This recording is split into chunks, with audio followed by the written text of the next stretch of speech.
Good morning. This is Jason Dean coming live at you again for a brand new Film Fanatic show. It is 10:12 on a Monday. Happy Monday. It is February 16th. Hope everyone's doing good. So, yeah, I'm in the middle. Well, kind of just started, I guess. February break from school, so I have like a week off, and so it's pretty nice. I have some rehearsals, or have had some rehearsals for some shows coming up. Had a rehearsal yesterday down in Portland. Um, for in about just about 2 weeks, we're gonna be heading out on the road with Osmia. So really excited. We had to find a little bit of a backup plan as far as um, bass, uh, getting a bass player to cover some shows, and so we were able to more or less figure that out, and we got a guy named Serge to play bass for us, who is a super cool dude, and I just kind of met him fairly recently, and he is the founder of a band that's pretty much my favorite band in Maine called Cushing, that are just super awesome, just really just fantastic music. Really big fan of that band, and he's a really great musician. So he's going to be filling in for bass for us for the tour. And then so we had a rehearsal last yesterday. We had to go all the way down to Portland, but it ended up being a really good day. Leo and I drove down, who is the main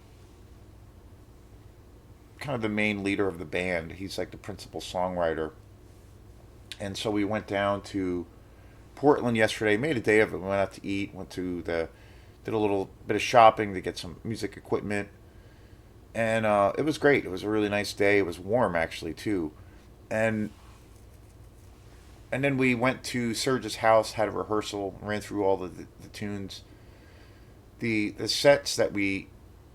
It's been kind of how it's been like past experiences, or at least the experiences I've had with the band, as far as like kind of our touring sets. Like we tend to be all the times we've been out of state, and we did like two tours last year in 2025.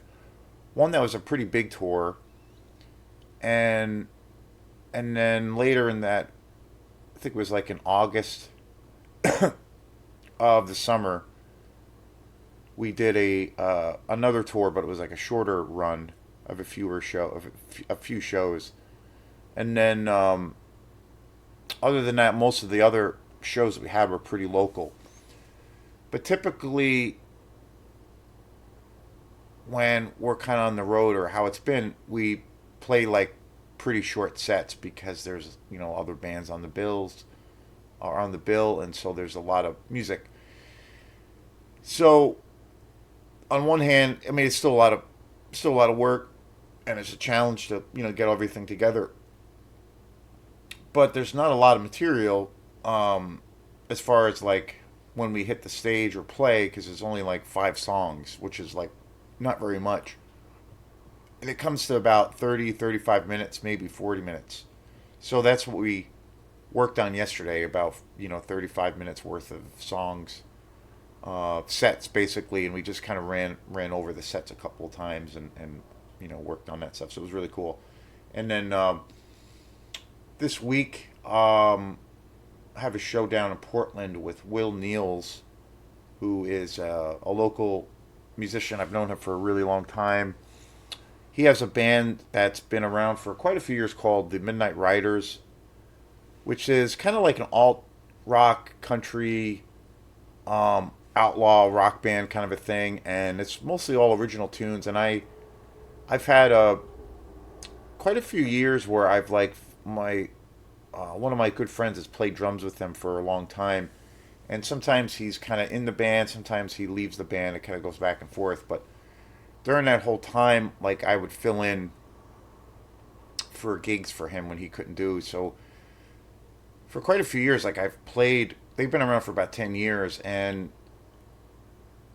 for quite a few years, like I filled in gigs, and have played with them quite a bit, pretty sporadically. And then last summer I ended up playing a little bit more with them.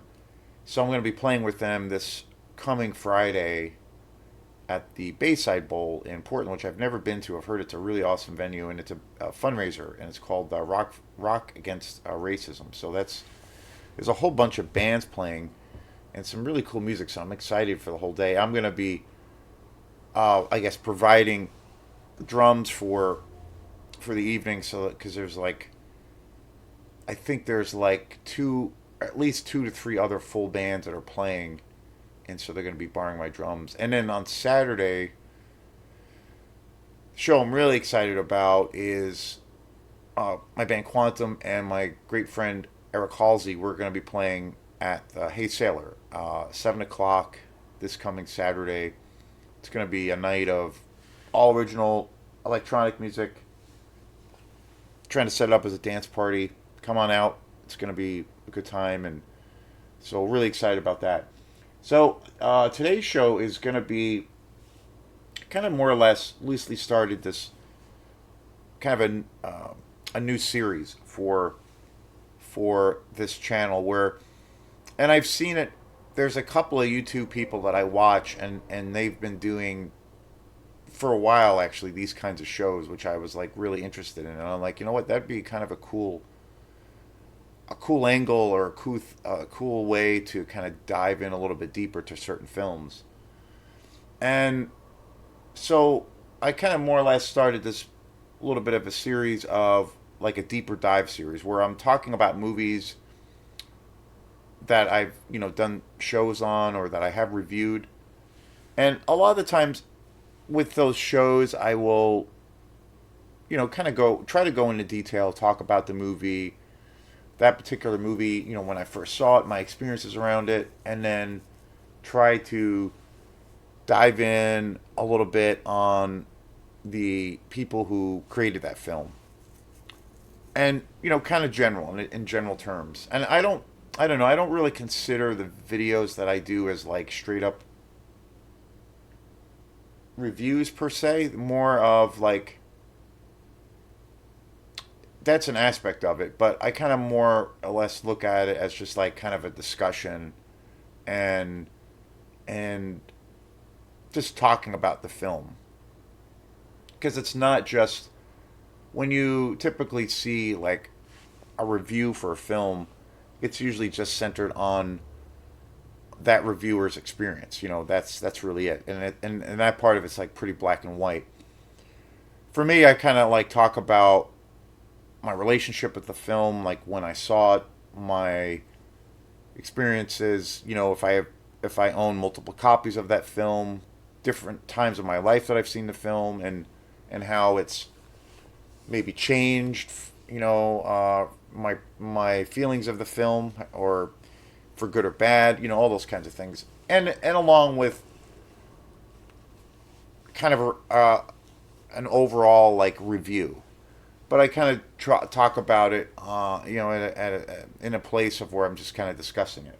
And I did a show recently, and I've done multiple two other reviews on the film, and that is my favorite werewolf movie from 1980, The Howling. I did a show on The Howling a few years ago because I have a few copies of that movie.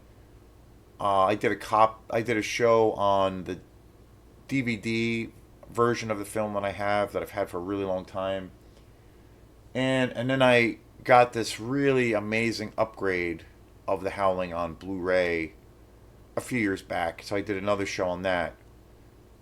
I mean, because I do think, you know, going to the movies and seeing a film, and then, maybe you're only most of the time, say, you have the experience of seeing a film on DVD, or you do get that upgrade and you buy it on Blu-ray for the first time. I do think like those kinds of situations are all like, really, really different from each other. I really do. And so I feel like just naturally inclined to kind of like share that experience or experiences. So after I did the DVD or the Blu-ray review or talk on The Howling, which was like the upgrade that I got, which is just an amazing, it's my favorite werewolf film of all time, and it's just an amazing version of the film, and finally getting it on Blu-ray, and there's a lot of great special features. I decided to do another video on it where I just was like, okay, I'm gonna like kind of dissect the movie, like take a real deep dive and get into the nitty gritty of the film, like the people, who produced the film, who directed the film, the actors, their background, the story, how it came to be, like take a deeper dive. So I did a show around that idea, uh, maybe like a couple weeks ago, and I got a pretty good pretty good response from people on it because it is, I'm trying to, I don't want to be super redundant. I know I do talk about some of the same things sometimes, and I don't want to come across as too redundant, repeating myself. But so I wanted to really try to do something different with that video, and I do feel like even though there's three videos of the same movie, I do think they are very different from each other because all the experiences were very different, and hopefully the various angles of like talking about the movie are maybe a little bit different and unique. So that is what I'm going to be doing today. This is a movie I just absolutely love to death. I never saw it before. It was a brand new discovery. I bought this movie uh not that long ago, maybe at least 2 years ago, and it's part of actually a big genre of film, in the exploitation world, in the horror exploitation world, which is a really kind of cool subgenre, and I actually own a lot, and that is Bigfoot. Very Bigfoot movies, essentially, real low budget exploitation Bigfoot movies, and I have quite a few, and I've always been fascinated with you know stories or tales of UFOs, UFO abductions, paranormal activity, ghost stories, um, and Bigfoot. So I've always been enamored and really interested in kind of all of those subjects. And I do think the best movie, and again, I did review this a few years, probably at least a year ago, and it was my first time ever seeing this movie. I had never heard of it, and I've just absolutely fallen in love with this movie. And I do think the quote unquote Bigfoot genre in the world of exploitation is actually pretty big. There's actually a ton of movies in that genre which are really awesome. Somewhere, I mean, basically, you have a lot of movies that are, you know, that start off. They're all like very very low budget, but there's like low budget, and there's at least what I've seen in my time. You have like your low budget movies in the genre, and then you have your really low budget films. I've seen some where they seem like their own. Some films where that I've seen of where it seems like they're literally held together by like a roll of tape. Um, but I do say, and there's a lot of great films in the genre, but I do think the best one in the genre, and it's definitely the most like kind of fucked up and the most gory, and the most and the sleaziest one definitely is Night of the Demon from 1980. I absolutely love this movie, and I bought this totally cold. This was a seven release. I mean, it's just got. When I saw that cover, I was like, "Yep, I am going to see it." I don't know anything about this movie. Um, I don't even think I. Well, I did know it does say there's a big giant review on the back cover of the movie that was put out by Bury.com, and it does say the best and bloodiest Bigfoot movie ever made. And I remember when I came across this movie a few years ago at Bull Moose, and I saw this, I was just like enamored with the cover. I mean, the artwork is just amazing. And then when I saw that review, I was just like, holy shit! And it's it's uh, it's an amazing film. It's definitely my favorite Bigfoot horror exploitation movie. It was put out by Severin. This movie is just so like it's just a nasty movie, and it's just so badass. So again, I've reviewed this movie before, but I want to kind of take a deep dive because it was interesting. I watched this again like a few nights ago, and I realized I didn't really watch. There's so much special, so many special features on here, and I realized, and it took me. There's like five hours of special features on here. Like it's insane. It's totally crazy. And Severin put this out, and Severin does an amazing job as far as these re-releases of these like just trash movies, and I spent like a whole night, maybe 2 nights, sitting through and watching all the special features. I was kind of blown away by how much stuff there is on here, and I realized there was a lot of stuff I never watched on here as far as special features, which I was like, why have I not checked this out? And so after watching, you know, checking out all the special features and finding it just even more interesting, and then being that I just did the Howling deep dive video and got some really good feedback on that video. And again, I always have to thank all of the people that support this crazy thing that I do. Really love you guys and girls that do that, and people who continually put up comments, put on and I respond to every comment that I get, and I never even like occasionally once in a blue moon I get some kind of somebody who's kind of being a douchebag or whatever, and it's just kind of being rude. They'll say something really stupid or kind of insulting, and that's fine. Usually when that happens, which it does happen from time to time, usually I don't respond, or I just sometimes I do, but generally I don't. Um, but I never if people leave comments like that, I leave them up. I don't believe in censoring them or whatever. I love when, whether for good or bad, I love people to interact with the shows. So I really appreciate all the love. And again, for the most part, it's always been really positive, and I'm always trying to learn from this whole kind of process. But anyway, getting back to the movie, there's two versions of this incredible movie. There's a DVD version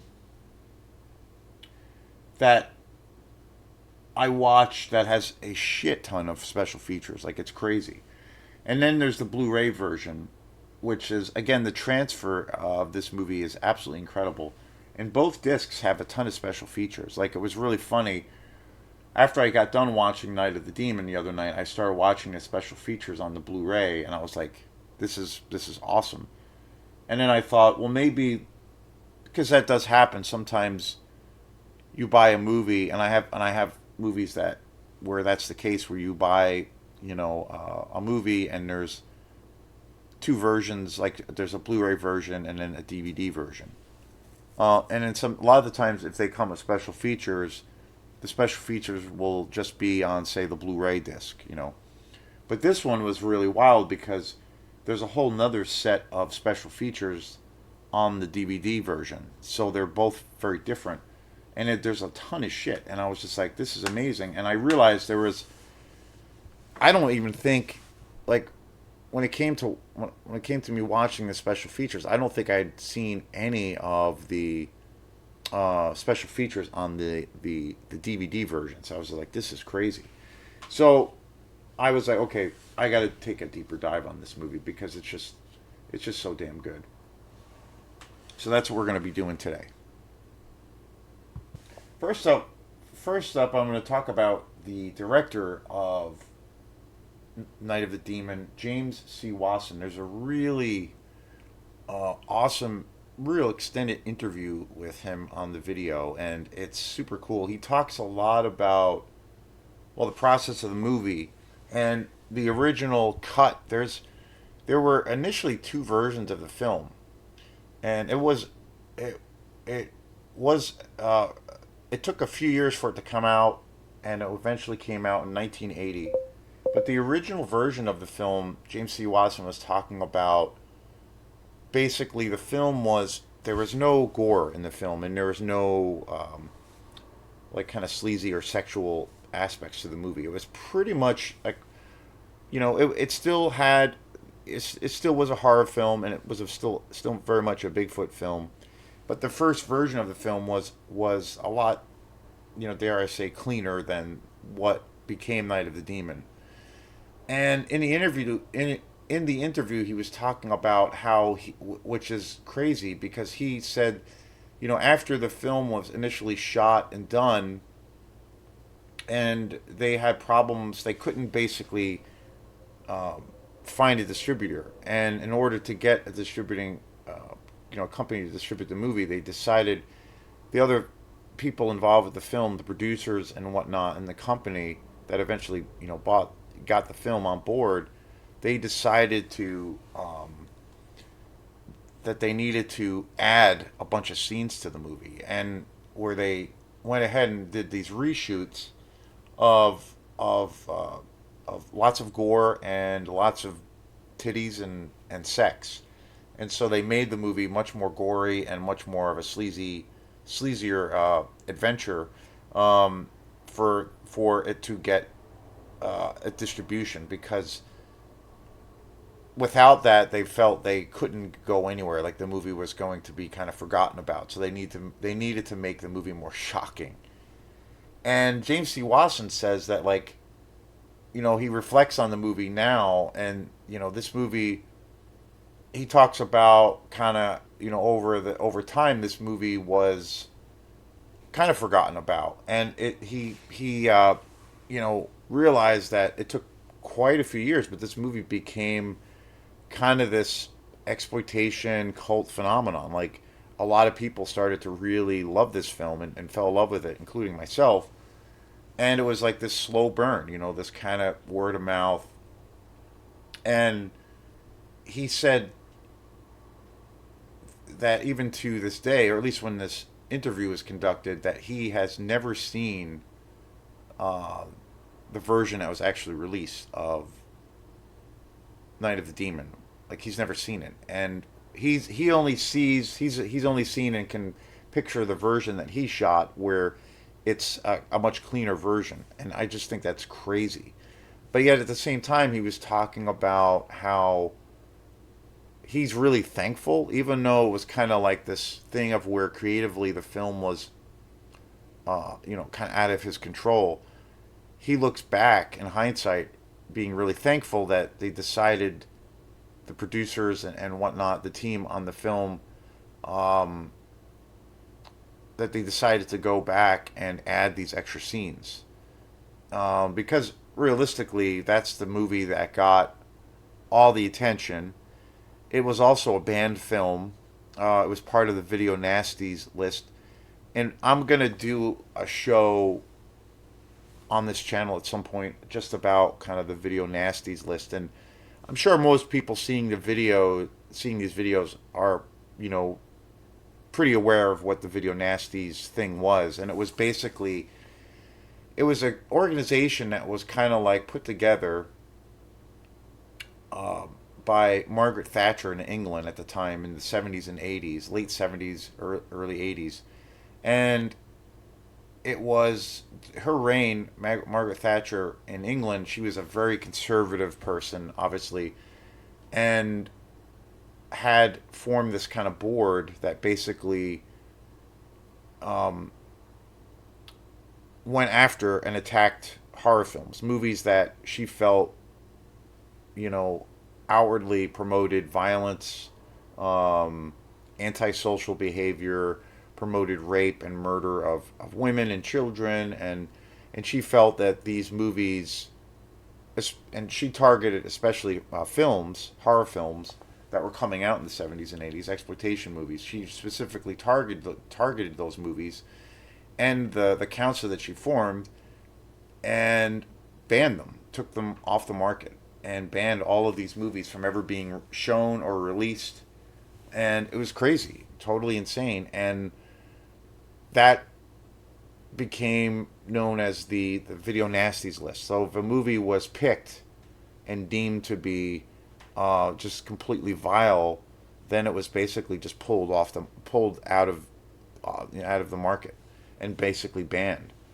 And a lot of these films were banned for quite a few years.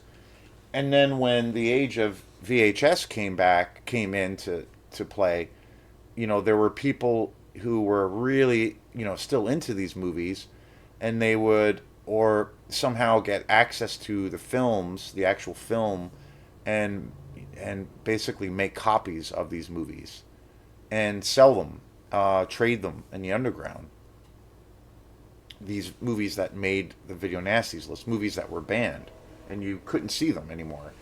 And then things kind of came back after that, but it blew up as far as popularity when, I mean, realistically, the video nasties thing, when you look back at that history, I do think that without that happening, even though it was awful and completely like it was censorship in every way. I do feel that we're fast forward now where we are in 2026. Where now we have just so many boutique labels putting out all of these grimy, sleazy exploitation movies and treating these movies, giving them the serious royal treatment. I really do think that you know the the video nasties, like having all of that controversy that happened, really made gave these movies like a legendary status, because suddenly it was like, oh wow, that this is like the ultimate taboo. We have to see these. And time throughout history, whenever that's happened, you know, it actually, with like conservative groups or conservative movements that do that to art, it always ends up giving those artists music or what have you, or in this case films, this extra boost of like, okay, now especially with kids, younger kids, teenagers and younger people, suddenly are like, oh wow, this movie is banned because it's vile and disgusting, and leads to people wanting to it basically contributes to people wanting to become a criminal and become a murderer and all of these things. So they're like, I need to see this movie, and it just increases the appetite and the people who are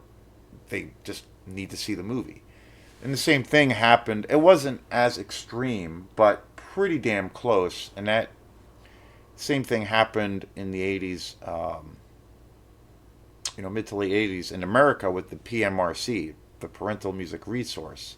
Kind of the same thing, only what Margaret Thatcher did in England with the video nasty, she took it further to where it was a state action of where they instituted complete and utter censorship.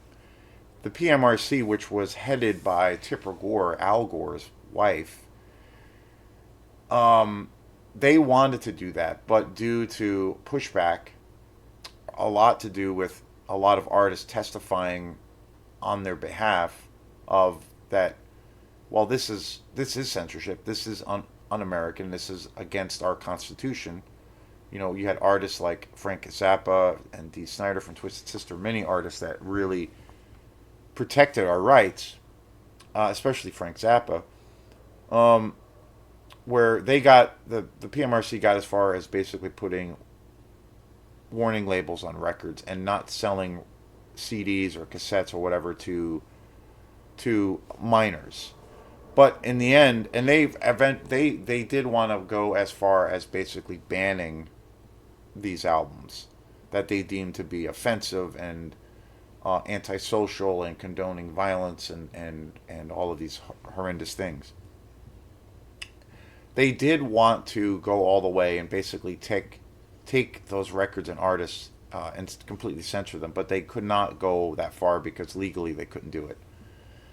And the same kind of thing, but the same situation happened with that, where we're in the 80s when all of that stuff was happening with music, especially heavy metal music and some hip hop and rap that was coming out.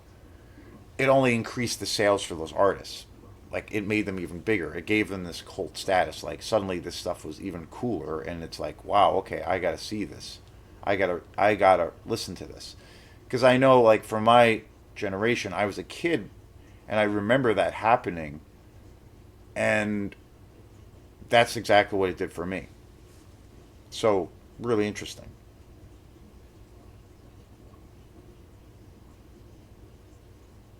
But there's a pretty cool, again, a really awesome interview with James C. Wasson, the director of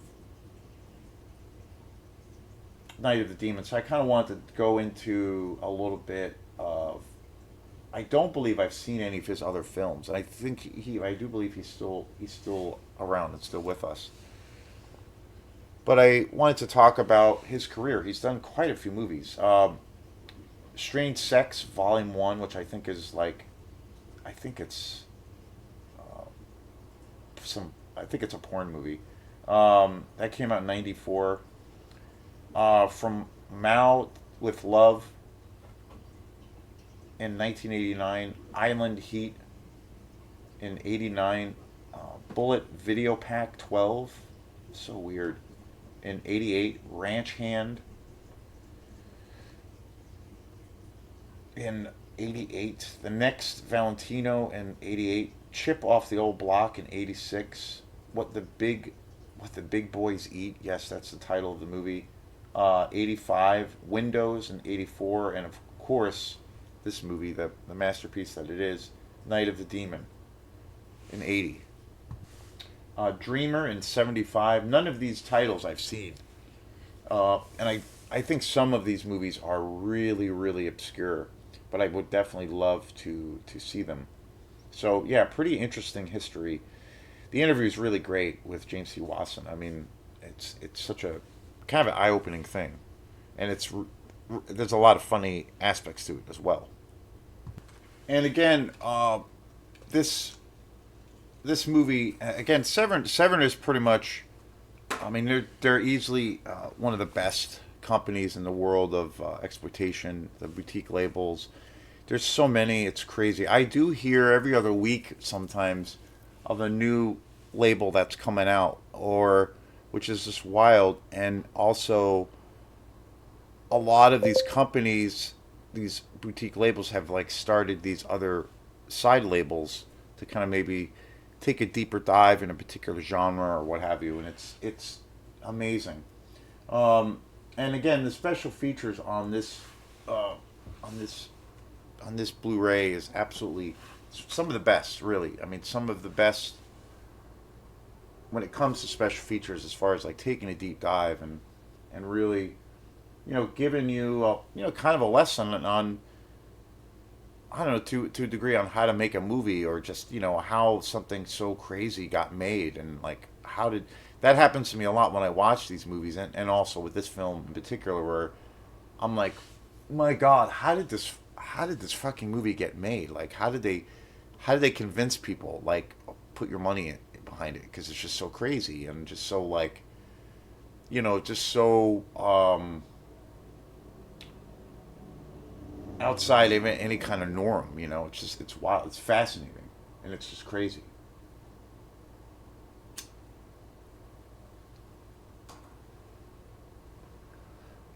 Probably the coolest interview on the special features component of this movie is there's an interview with Jim L. Ball, who also known as Buddy Ball. He was a Texas raised producer, writer, and director, active from the 60s into the 90s, specializing in low budget exploitation and also porn, adult cinema. There's one of his, he directed a movie actually that is on this Blu ray, which, again, watching some of these special features, I realized I hadn't seen them all. And there's one movie on here in particular that he produced.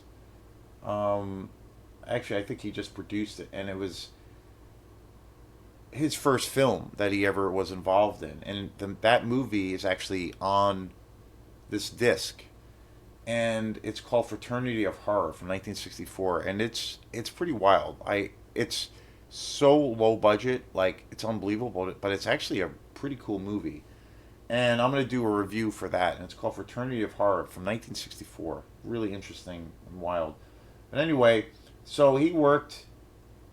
Jim L. Ball. The interview with him is just super interesting and fascinating. So he was a producer in a lot of exploitation movies and adult films. He operating through his company, Alden Company Inc. He produced cult films such as The Night of the Demon, this classic, and Fraternity of Horror.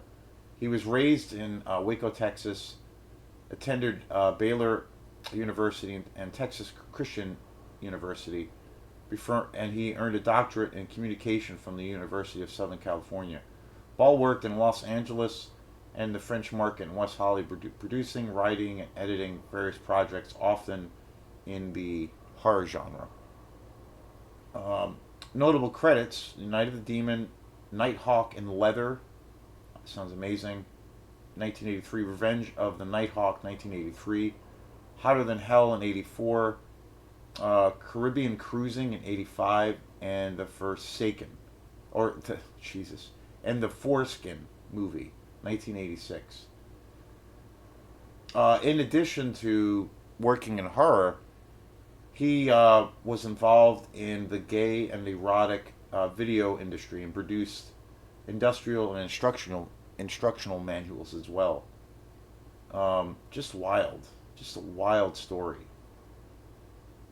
He also early on, before he was involved with films and producing films, he was also had a record label in Texas, and I think I can't remember what it was called. It doesn't say on here, but it says it on the.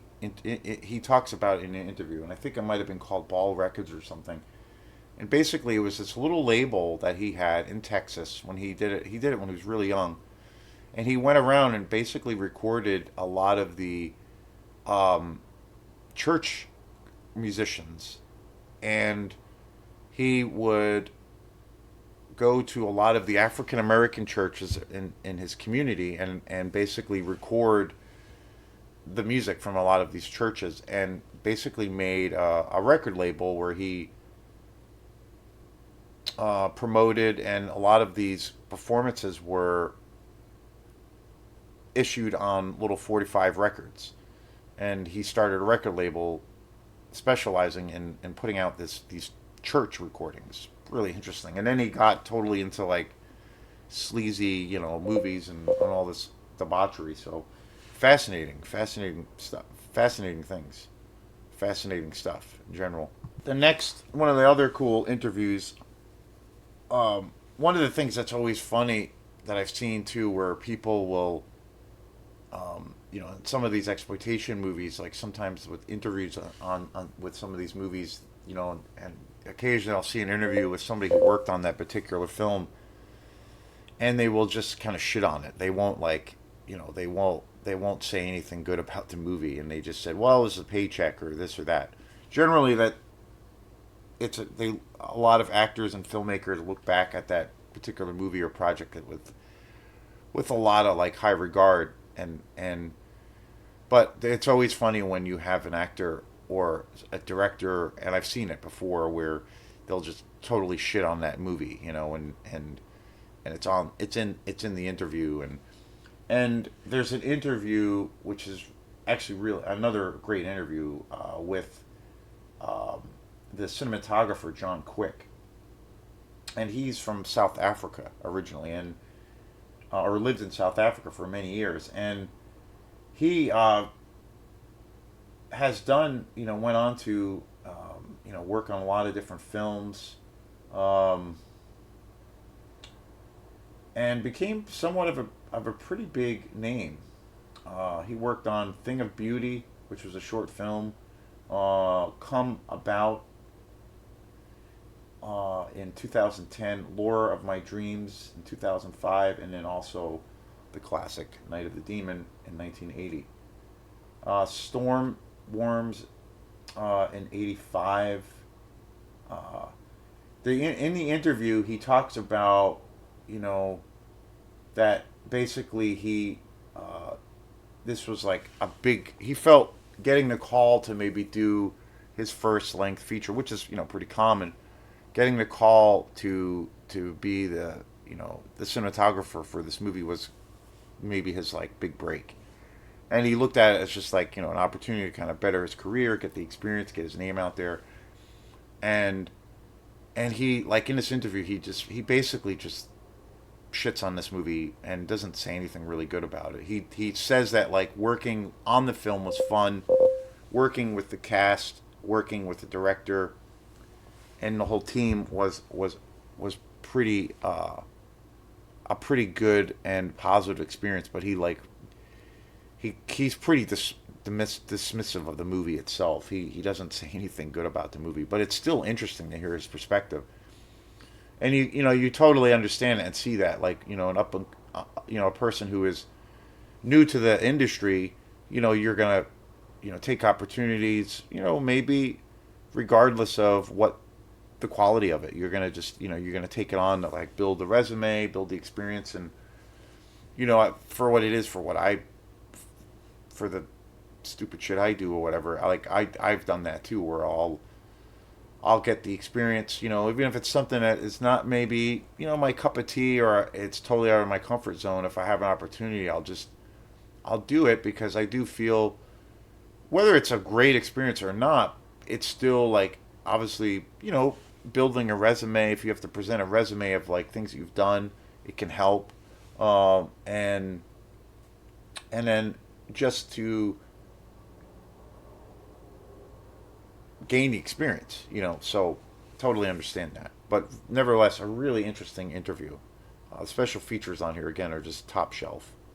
There's also someone who didn't work on the film, but there's a really cool interview with a writer of cryptid cinema, which is a thing I never heard about. And basically, it's like a move, like kind of this subgenre or a style or genre of like filmmaking or writing, um, on like books and stories that were written, um, where there are like creatures involved, and and kind of where the origins of tales, the tales of the Bigfoot kind of came from, which is really interesting. And there's an interview with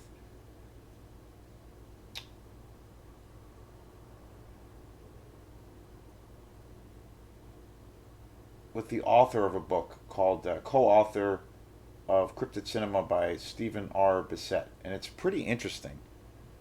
He talks a lot about, the origins of kind of where the Bigfoot story came from, in literature, and kind of where it kind of evolved. I didn't even think of it, or knew that there was like a subgenre of that in that way. So it was pretty interesting. One of the things he said that was super interesting, in tracing back kind of where the origins of these kinds of stories came from. Um,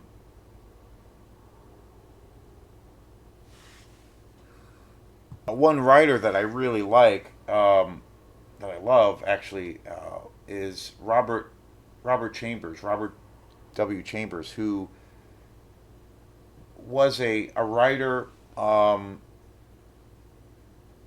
the late 1800s, and he used to write a lot of, short stories, supernatural stories. He's probably most well known, and the thing that I know of him the most, and what kind of got me into him, is a short story that he wrote called "The King in Yellow," which of course is a big, massive part of the, uh, amazing, my favorite television show of all time, True Detective, season 1. And there's all these tie-ins with that story, The King in Yellow. um, throughout the entire series, and references to the original source material written by Robert Chambers, Carcosa, and the King in Yellow, all centered around the serial killer in the show. And but he wrote a series of books that were kind of talked about in this interview, where he more or less kind of started the genre. And fast forward, then there were like actual accounts of people who felt they had these encounters with an actual Sasquatch. Pretty interesting stuff. Pretty interesting interview. I mentioned it lastly, I mentioned this before earlier in the show, but there's a movie on in this collection, another movie which I didn't know was even on here, and I did watch it. And I'm going to do a show on that movie at some point, and it's called Fraternity of Horror from 1964, and it was produced by the producer of Night of the Demon, Jim L. Ball, and it was actually shot by John Quick, who was actually the cinematographer as well on Night of the Demon. And it's so low budget, but it's really good. It's a short film, maybe an hour and 10 minutes, but it's really good. The quality is really rough. Like there's a lot of scenes at night, but it's still really really good. And I'm gonna do a review or show on talking about Fraternity of Horror from 1964, super old school exploitation, and it's definitely a horror film. So yeah, wrapping this whole video up, kind of at the 46-minute mark, I kind of wanted to take a deeper dive in this film because I just love this movie. It's so, I mean, again, like I said, as a kid, I've always been fascinated with stories about Bigfoot. I love the genre. I've seen a lot of the films in the genre. Shriek of the Mutilated, um, and I have a few other films. Um, Creature from Black Lake, I think it's called. I'm probably pronouncing the name wrong or getting the title wrong. Creature from Black Lake, I think it's called, and a couple other movies that are Bigfoot movies, and they're just awesome and super fun. This movie is just bonkers crazy because it's definitely a Bigfoot movie. The creature design in this movie is absolutely badass. Like the practical effects are super cool. Again, it just goes back to the things that I love the most about horror films and movie making is you know I'm through.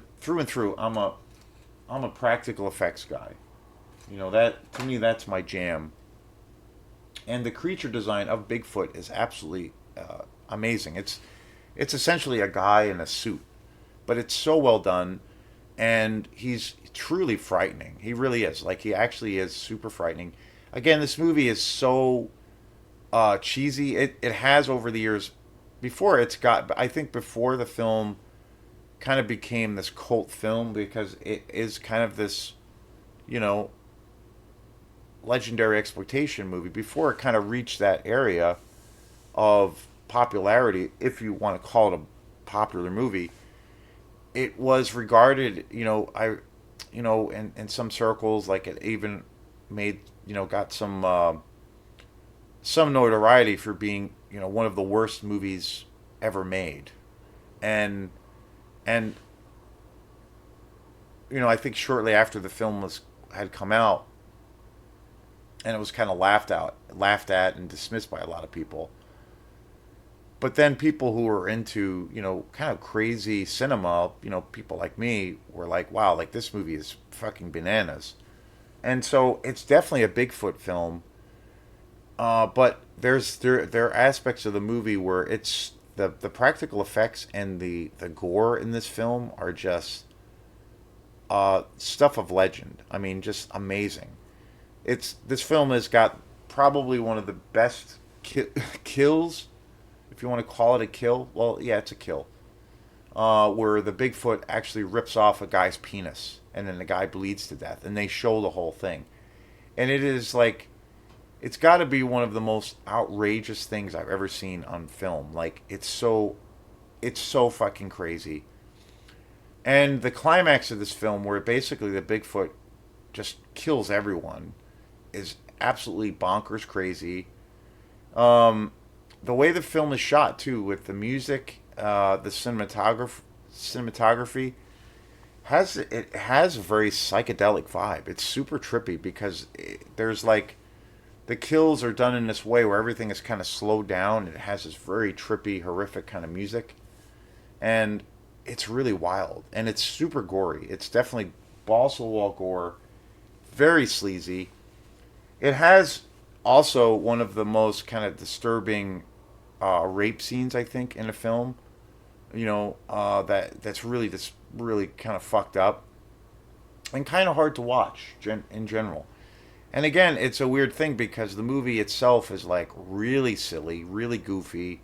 You have some, pretty terrible acting, some pretty terrible dialogue, and so it's kind of laughable. It's kind of funny. It's definitely a movie that could be something you would see on Mystery Science Theater, but because the darker and more violent aspects of the movie, I don't think it would be something that they would go for. Um, and it has that kind of weird juxtaposition of where it's super silly, really ridiculous, super campy, and kind of terrible. And it's the case of where it's so bad it's good. It feels almost like a comedy at times, and I don't think it was intentional. But then you have the violent, kind of darker aspects in this movie, the kills especially, and the notorious rape scene, where it's super fucked up, and so it has this very kind of serious tone around it, and so it's interesting. It's an interesting film.